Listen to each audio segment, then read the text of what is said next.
This fracturing of the social contract is a product of our incapacity to manage abundance. It's a governance of prosperity problem. When you look at it this way, it's astonishing that we're living through this disorder. So we should be able to build sufficient collective intelligence to address it. Welcome to the UNESCO Inclusive Policy Lab and our Policy Nerd podcast. This is the place where top figures come to talk concrete data and solutions that will set us along a more fair and smart path. Today we have a high-level episode hosted by Gabriela Ramos, UNESCO's Assistant Director General for Social and Human Sciences. The guest is Manuel Muniz, Provost of IE University and former Spanish Vice Minister of Foreign Affairs. Together they talk about the tectonic shifts our societies, economies and governments are facing. We're living through maybe one of the more significant changes in the order since the end of the Cold War. It's not as visual, there's nobody tearing down a wall, but it's as relevant. This sort of undoing of the international order, it's fracturing our economic social contract. What you will notice is that there has been a hollowing out of the middle of our economic distribution. And that hollowing has led to the hollowing of the middle of our political spectrum. That is leading to the weakening of democracy from within. They discuss ways to govern this apparent symphony of disorder. The taxation piece is a big piece in this puzzle. Competition and antitrust policy needs to be revamped. Also, we are going to need to innovate in redistributive mechanisms. I don't know if a universal basic income scheme or a minimum income scheme, but you're going to see redesign of the welfare state and regulation of the gig economy and the platform economy, with labor rights being extended. And lastly, I think big efforts will need to be made on the education space. In some ways, this can be a seminal moment in terms of redefining so many frameworks. There might be this paradigmatic shift towards more space for governments to play a role in framing the economies and the way the economies move.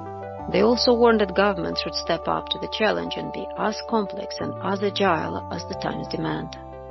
I think you need political courage and political leadership that invests in adapting our governments to this century. If the political system is not flexible enough, is not intelligent enough to adapt, it will accumulate tension until it breaks. We will need to rebuild it from its fracture. That will be more painful, it will be more destructive. I was in the G20, and when I came with some of the chief economists there to tell them we need to use complex system thinking, they say, go and convince the finance minister that needs simple answers. And that's the question. How do we translate this very complex work into a very concrete recommendation? You're listening to the PolicyNet podcast. So Manuel, let's kick off this conversation.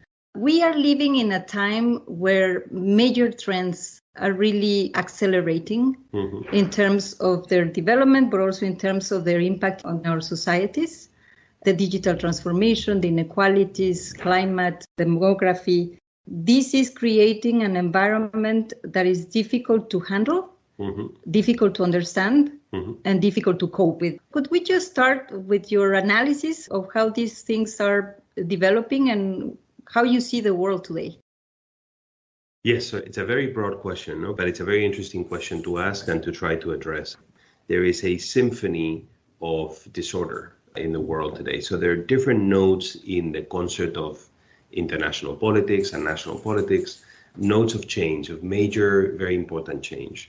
And it's unclear what the order is. So the symphony sounds extremely disorderly, but there is structure to it. What I think is the underlying structure is a major change in the international order. So we are living through maybe one of the more significant changes in the order since the end of the Cold War. It's not as visual, there's nobody tearing down a wall or a system coming down as the Soviet Union did, as the communist order did at the time, but it's as relevant. And this sort of undoing of the international order in my mind has two dimensions. One is an external dimension, which is the rise of illiberal non-democratic powers that are contesting the notion that liberal democracy would spread around the world.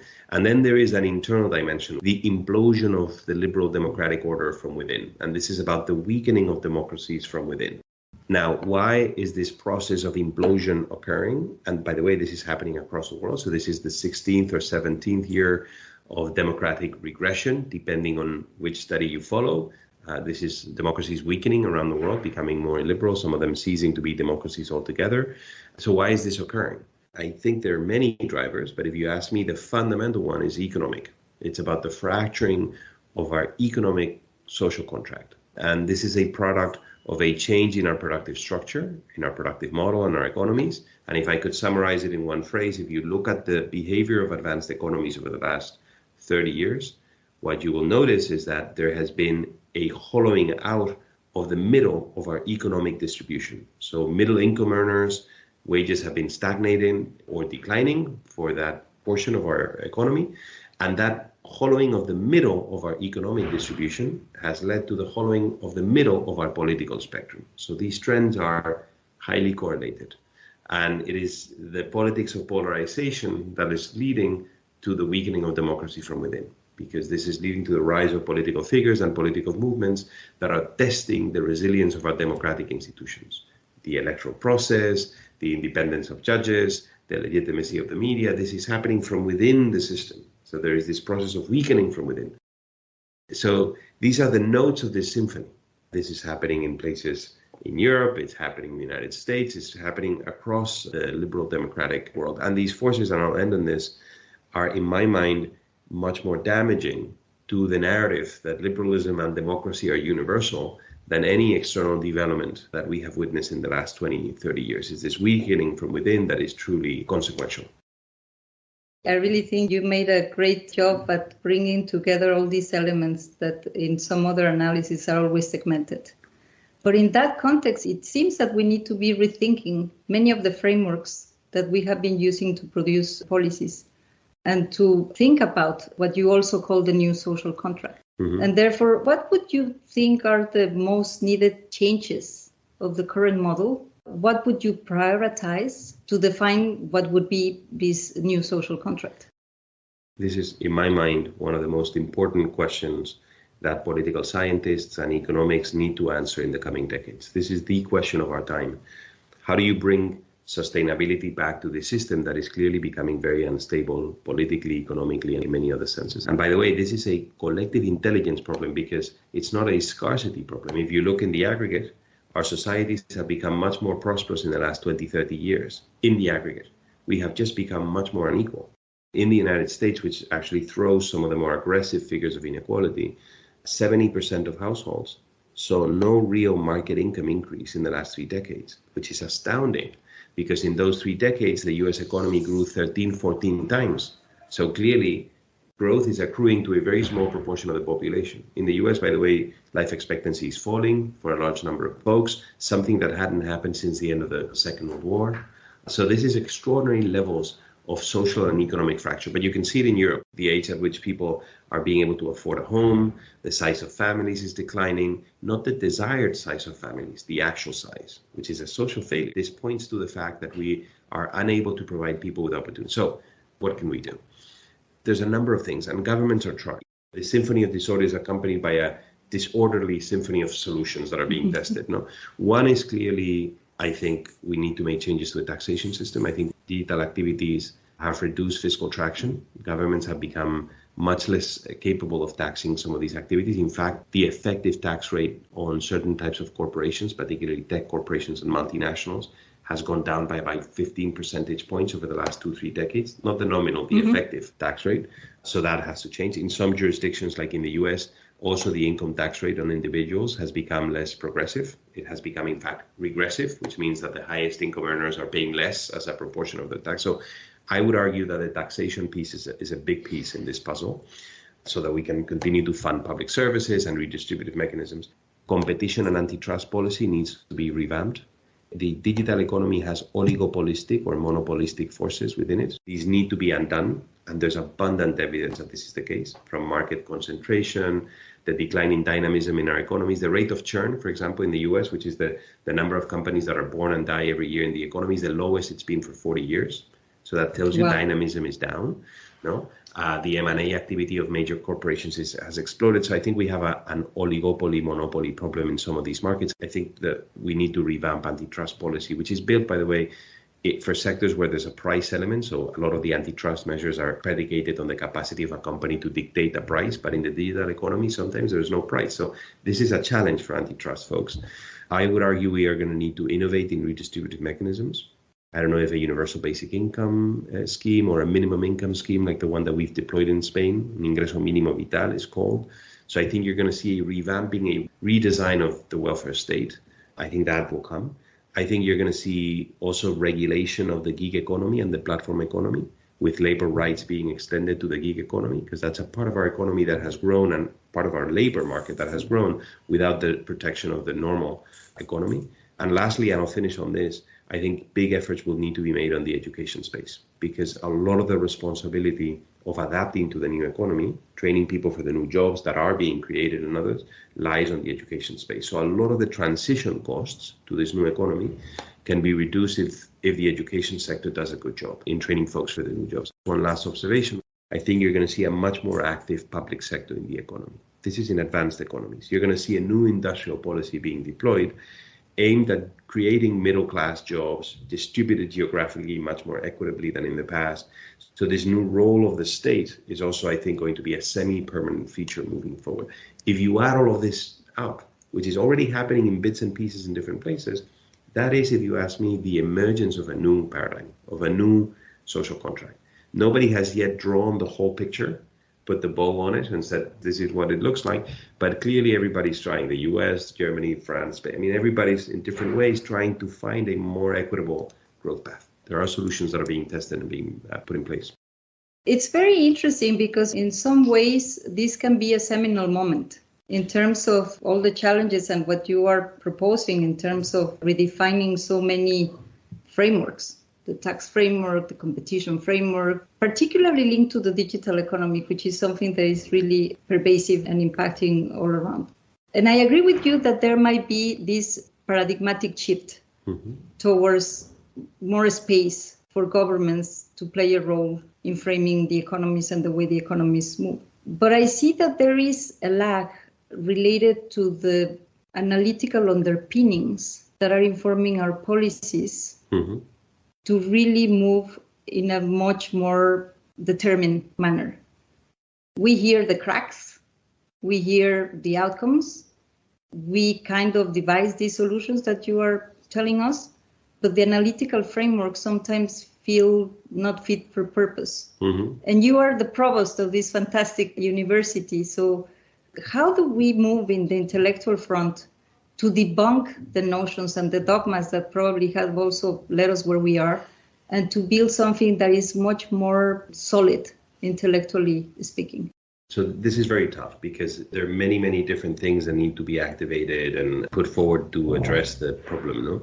It reminds me, there's a sort of historical analogy that could be drawn between our time and the end of the 19th century, beginning of the 20th. Also a big shift to the economy at the time with the rise of industrialism, the rise of a new economic class, the proletariat. In our time, that new class would be the precariat.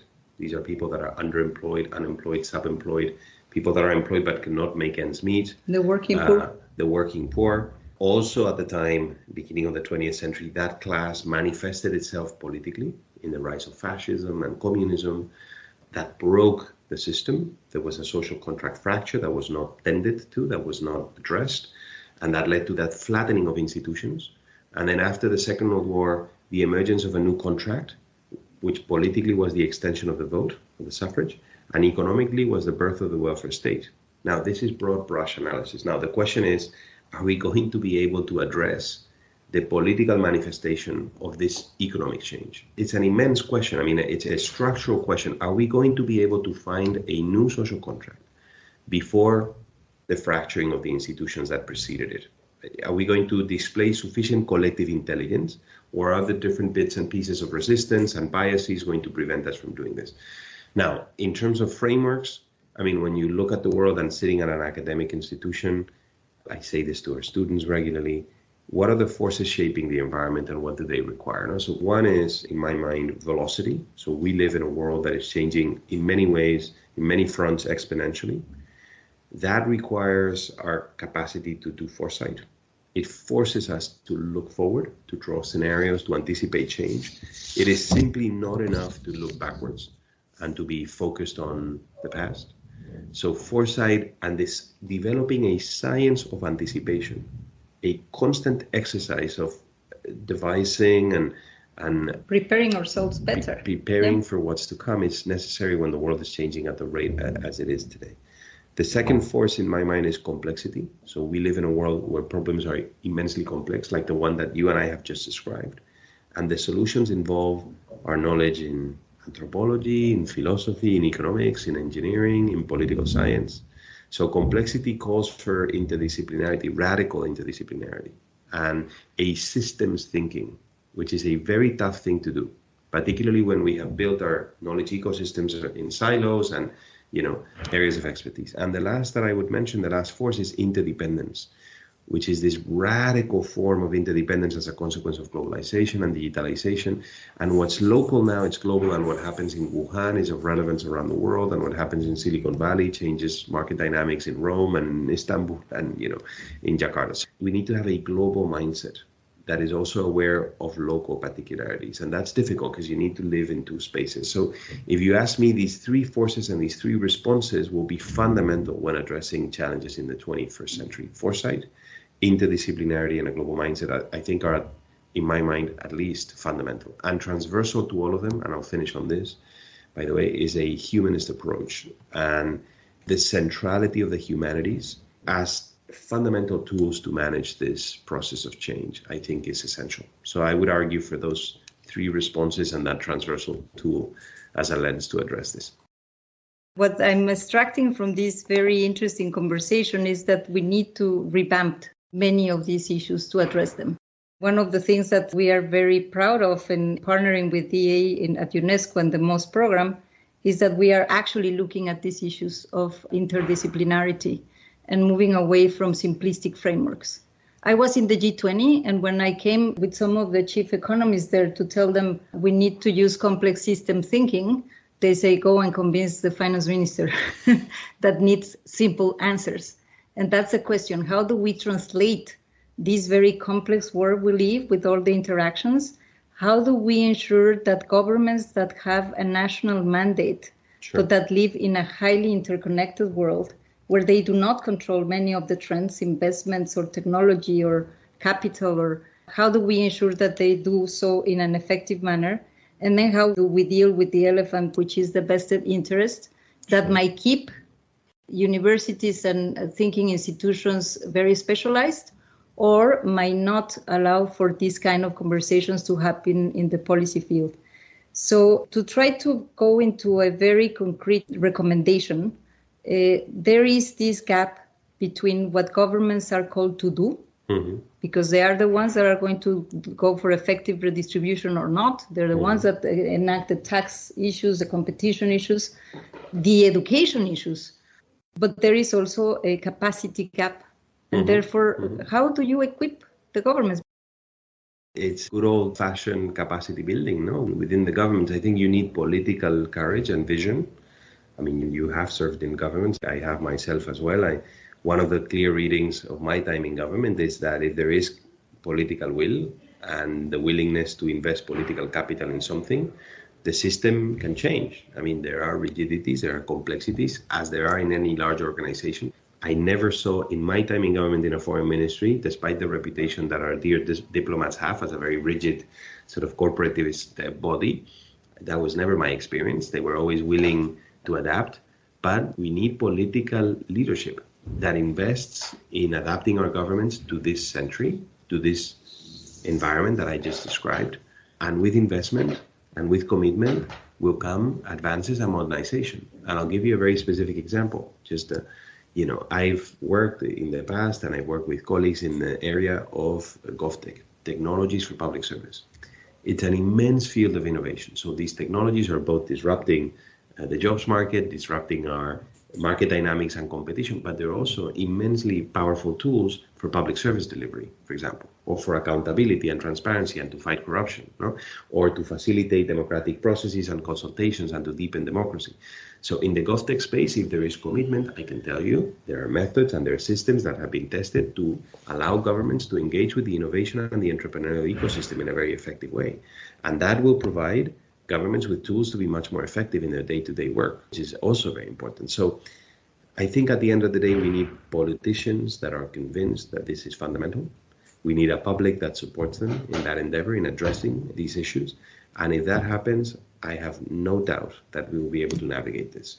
Now, if this does not happen and the resistance is too big, then I fear that this symphony of disorder that I mentioned at the beginning will get louder and louder and louder, and it will test our institutions and their resilience. And if we do not adapt, if the political system is not flexible enough, is not intelligent enough to adapt, it will accumulate tension until it breaks at points. And then we will need to break it. We will need to rebuild it from its fracture. That will be more painful. It will be more destructive. No? In political science, you have systems that are flexible or not. I think this is a question of how intelligent our system is going to be and capable of adapting to this. No? And a lot of the answer to this will lie in political leadership. It's great that you have this perspective because sometimes we are in the doom mood. But it's also true that one of your points is to get the best evidence. Mm-hmm. Because when political leaders get the evidence that something is not working, but also the way to fix it, it's easier to trigger action. And then I want to bring you to our last part of our conversation mm-hmm. and the partnership that we have, Instituto de Empresa and UNESCO and the Management of Social Transformation program, because at the end is to make evidence count, is to build this science policy nexus mm-hmm. that mm-hmm. sometimes is also not as strong as it should. Mm-hmm. The production of knowledge that we have mentioned, how do we make it much more useful?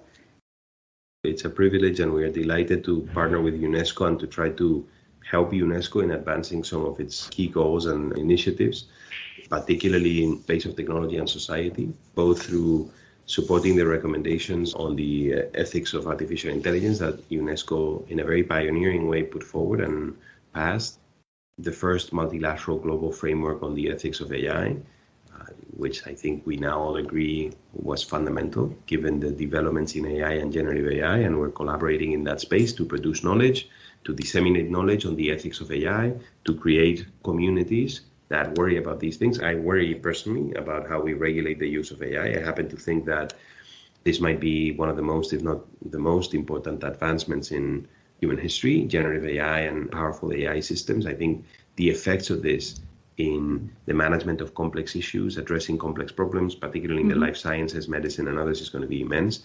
But the challenges to privacy, to freedom, to agency are going to be also immense. So we need to work on that. So I'm thrilled that we are able to work with UNESCO in this space. We're also launching a bachelor's in humanities with a very strong tilt towards technology and society, digital societies, digital humanities. We are firm believers that, as I said before, in order to address these challenges, you need humanists, you need individuals that have a systems perception, a systems thinking, and that's what we're trying to do all the way from the undergrad up. And there's a lack of profiles like that. So I hope that eventually all of these efforts will trickle up into people in positions of responsibility, both in the private and in the public spaces, and that they will be able to govern these processes well. I think this is our obligation from the academic space. This exponentially changing society needs for all of us to be invested in training people with the knowledge and the skills to live in such a world and in such a complex world. If we do not train people to manage the negative externalities, not the positive externalities everybody loves, it's the negative externalities of these processes that they need to be able to address. That's what I think is part of our mission, educating for change, which is education to foster change, but also education to navigate change. Now, this second bit, I think, is particularly important. You have heard somebody that has a very well-mapped analysis of where we are and what we need to do, a leader on these very important issues, but somebody that is not only in the intellectual field, but also in the action-led world. And I want to commend your work, Manuel. That's amazing. And finishing by saying that somebody that believes in humanities, in philosophy, and anthropology, believes in critical thinking. And I would conclude with that, because at the end, what we really need is to have these critical lenses to make sure that we are run by evidence, that we deliver better solutions, and that we are not bound by many of the dogmas that have characterized the production of knowledge in many times in our lifetime. Let me end on a very positive note, which is something I said at the beginning. This is not a challenge of scarcity, of violence, of disease, this fracturing of the social contract, particularly, as I said, this perspective from advanced economies, democratic world, which is where this is particularly painful and occurring, is a product of our incapacity to manage abundance. It's a governance of prosperity problem, which is astonishing. When you look at it this way, it's astonishing that we're living through this disorder. We should have, and this is an exercise that we're doing together with UNESCO, we should be able to build sufficient collective intelligence to address it, putting out potential solutions that can then be applied in different contexts and formats. I think we're doing our bit. I hope that's true. I mean, this is definitely what gets us out of bed in the morning, to try to contribute to this collective intelligence problem. And the good news is that if we get it right, it's just management of abundance problem. We hope so. Thank you so much for joining us in this UNESCO Inclusive Policy Lab podcast. Thank you so much, Manuel. Thank you, Harry. We reached the end of this podcast. For more deep debate and data-driven solutions, follow the PolicyNet podcast on all platforms.